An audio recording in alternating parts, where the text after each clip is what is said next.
So tell us a little bit about your path as now an IT leader. I mean, what were, if we were to give some advice out to the human race in terms of how to thrive in a technological revolution, what were some of the decisions along the way? I mean, can you point to a couple of things that you made,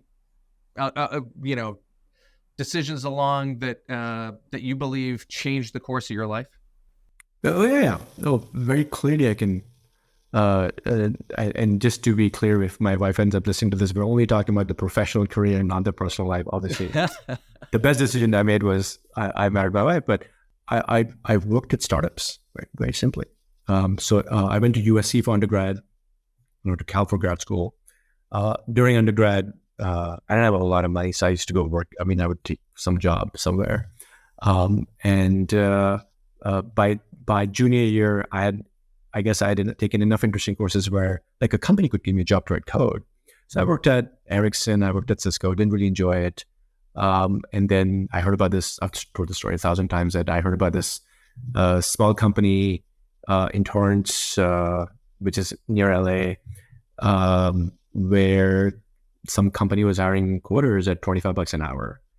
And that was enough information. I don't know what you're writing. I don't really care. It's $25. This is like 99. So yeah, man, I want that job. And they were writing code for shopping carts, like web shopping carts. Sure. I don't know what that concept is, but they were writing code. That was a lot of fun. These crazy people work all the time. They just wrote code, and it's like, okay, I want to do that. Right. So then when I graduated, I only applied to small companies. And I've only ever applied to small companies, actually, for jobs.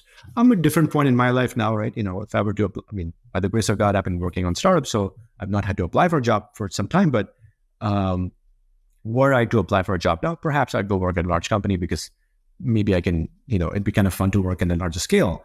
But in my 20s, yeah, man, startups. And so anytime I talk to somebody who's about to graduate, I tell them, if you have the opportunity, go work at a startup.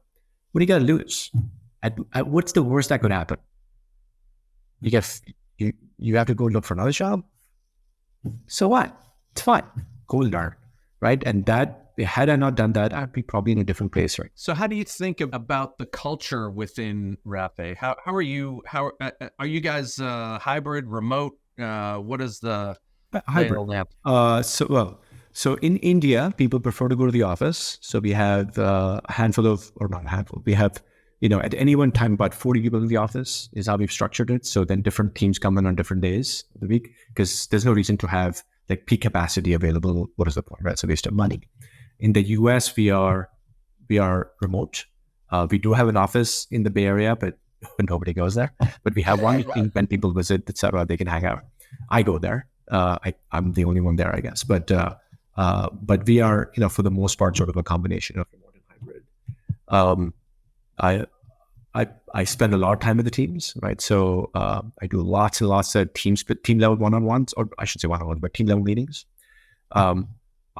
I don't like doing one-on-one meetings with my direct reports because I talk to them all the time anyway. So, hey Doug, how you doing? How you feeling? Is not. I mean, if you're the leader on the team, that's there's no point in talking about that. Let's talk about problems. So let's talk about issue-based meetings versus, how are you doing, right? I know how you're doing. We talk 5 times a day, which is different. And, exec coaches would give me feedback that maybe don't do that, but that's what I do. It's efficient. I find that when we have top team meetings that are focused on a specific topic, this specific issue in go-to-market or that specific customer, what we're going to do about them versus let's have an open conversation, I find that they go better. So that's what I do a lot.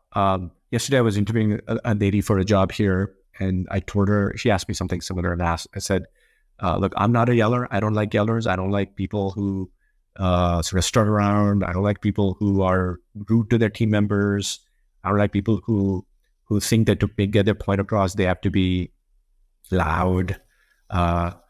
It just like there are people in this company who've been with me for, I don't know, man, like 14, 15 years, some of them, right? Across companies, you've all kind of worked together in multiple shops, right? There's a level of trust and So respect that is in place, right? You have to be polite. Even if you disagree, it's fine. But got to do it the right way, right? These are things that matter. They really matter. Like people, of course, they want to get good salaries, but man, they spend 10, 12 hours doing this on a daily basis, one way or another, right? I work very, very long hours, right? My day yesterday ended at 1 a.m. It is what it is, right? So and not just mine, there are people with me, right? I'm not the only one in the meeting. Right? People are working hard, right? We have to remember that. Mistakes happen. It's okay. It's fine. So long as there's a path forward. I make a lot of mistakes. It's completely okay. And I go back and tell them I was wrong about that, or I changed my mind on that. I use those words for a reason, because I want people to understand that it's okay. And I hope people agree that it's a reasonably good culture. I'm working very hard on it. Are there types of people that you are trying to find? I mean, is there a particular question that you can ask that kind of unearths certain characteristics that you think are important? I mean, how do you think about characteristics of employees? I mean, personally, I always think that it's not so much the competence, but the characteristic of conscientiousness for me that kind of is that if you just are kind of born to go above and beyond and are very conscientious, that you'll sort the rest of it. It'll sort the rest of it out, I guess, as opposed to being incredibly talented, but a little erratic with regard to deliverables. I don't know how do you think about it? So similar idea. I'll use different words. So there are two things that I think about a lot. One is when people report on their team, for example, in various meetings, right? What I listen for is, do they say a lot of I's or do they say a lot of E's? And here's the thing that always bothers me. So I don't ever do this, right? So I said to you when I talk about people who work around me, I said my direct reports, right? I didn't say people who work for me, because they don't work for me. They work for the company. I work for the company. It just so happens that there's a reporting structure. So when managers talk like that guy who works for me, or, et cetera, or my guy, et cetera, right? I mean,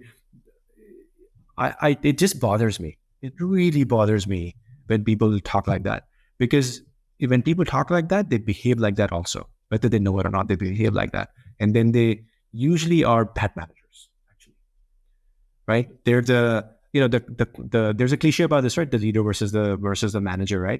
But it's a cliche based on a lot of truth, right? They're the ones sitting in the back, take all the credit, and then, it was his fault, right? No, man, don't do that, right? So it comes out very clearly. Like individual contributors, it's hard to tell. Individual contributors have a function, and there are smarter people who will test them on that function. Who am I going to test on coding anymore other than maybe my son, right? These guys are like, I can't even track what they're working on anymore.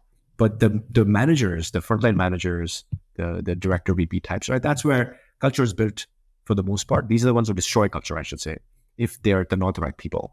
And I really, really look for that. And I hope I make good decisions. I don't know. I hope I do. But that's something that is top of mind every time I meet somebody who's interviewing with us.